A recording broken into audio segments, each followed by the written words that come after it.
भाजपा संगठन के बड़े बड़े धुरंधरों को पानी पिलाते हुए आखिर विधायक राजेंद्र शुक्ल ने रीवा महापौर का टिकट अपनी पसंद के कार्यकर्ता को दिला ही दिया। मतलब राजेंद्र के सामने संगठन के तमाम योद्धा धराशायी हो गए, जिसमें सबसे बड़ा नाम है प्रदेश अध्यक्ष बीडी शर्मा का। सबको मालूम है कि रीवा विधायक ने अपने समूचे कार्यकाल में कभी संगठन को तरजीह नहीं दी और न ही वे कभी संगठन के भरोसे चुनाव लड़े।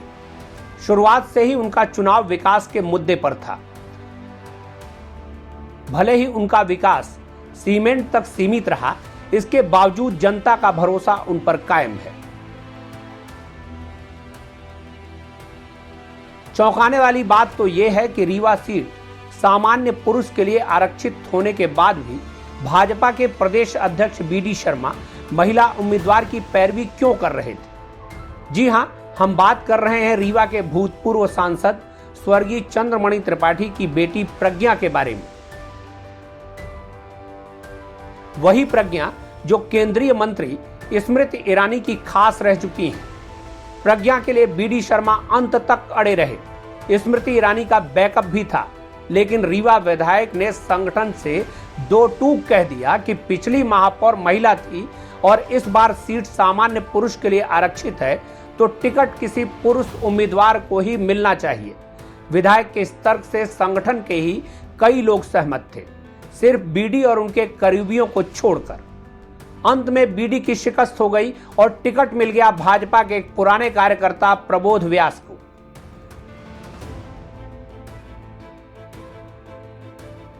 विधायक की चल तो गई, लेकिन असली लड़ाई अब जमीन पर होनी है। कांग्रेस ने अजय मिश्रा बाबा को महापौर का उम्मीदवार बनाया है। अजय मिश्रा कट्टर कांग्रेसी माने जाते हैं। पिछले कुछ सालों में उनके कई साथी पार्टी छोड़कर भाजपा में शामिल हो चुके हैं, लेकिन अजय डटे हुए हैं। वे निगम में बतौर नेता प्रतिपक्ष मुखर रहे और जनता के बीच जाने पहचाने चेहरे हैं।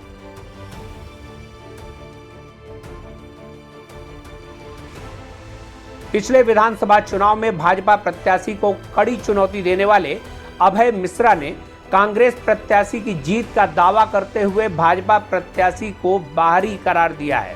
हाँ, पूरी तरह से एकजुट है। हम लोग सब एकजुट हैं और मैं चुनाव लड़ूंगा। आप चुनाव लड़ेंगे? चुनाव मैं लड़ूंगा। ये तो कार्यकर्ता है हमारे पार्टी के, अजय मिश्रा बाबा। पार्टी ने टिकट किसी को भेजी, चुनाव अभय मिश्रा लड़ेगा। बीजेपी ने कार्यकर्ता को टिकट दिया। बीजेपी का कहना है कि जमीन से जुड़े हुए कार्यकर्ता को हमने टिकट दिया है। हमें हमारे रीवा का प्रत्याशी चाहिए, हमें बाहरी प्रत्याशी नहीं चाहिए। ठीक है। इसके उलट भाजपा प्रत्याशी प्रबोध व्यास पिछले कई सालों से निष्क्रिय रहे।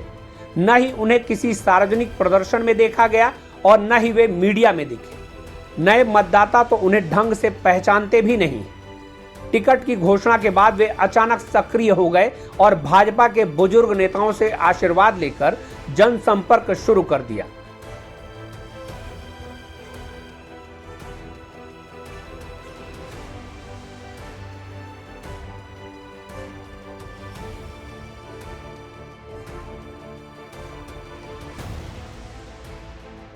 हालांकि भाजपा की चुनावी परंपरा में चेहरे पर जोर नहीं दिया जाता।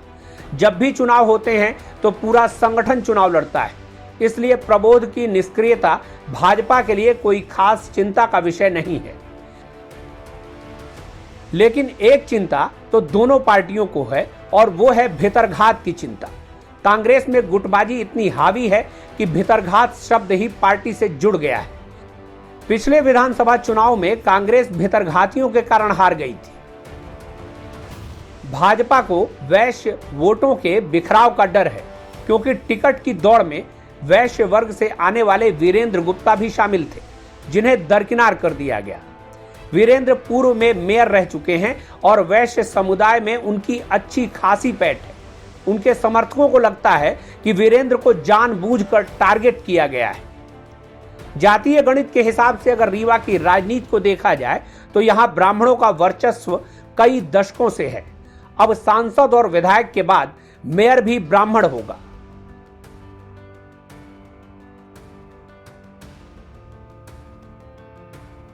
मेयर चुनाव पर आपकी क्या राय है, हमें कमेंट बॉक्स में जरूर बताएं और चैनल को सब्सक्राइब कर बेल आइकॉन दबाएं ताकि हमारे अपडेट्स आप तक पहुंचते रहें।